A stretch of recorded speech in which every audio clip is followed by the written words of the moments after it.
Hello, this is Dan Gookin, and this is video number 641 where I talk about cleaning the outside of a PC case. This is real simple stuff. There's really nothing to this.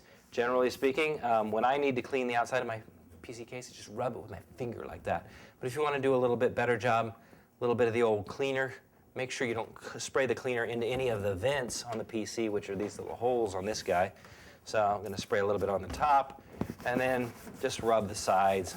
Clean it all off as best I can.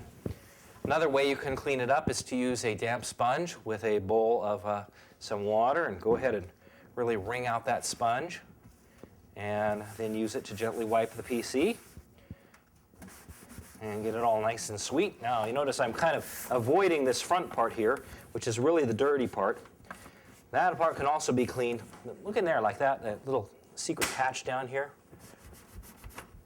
In order to do something like that, I'd use this Q-tip. Get in there and get real nice and evenly clean. There's also lots of little bits and pieces there that I'm shaking loose. Ooh, gross. Gross, gross, gross. Okay, ooh, looks like cat hair and stuff.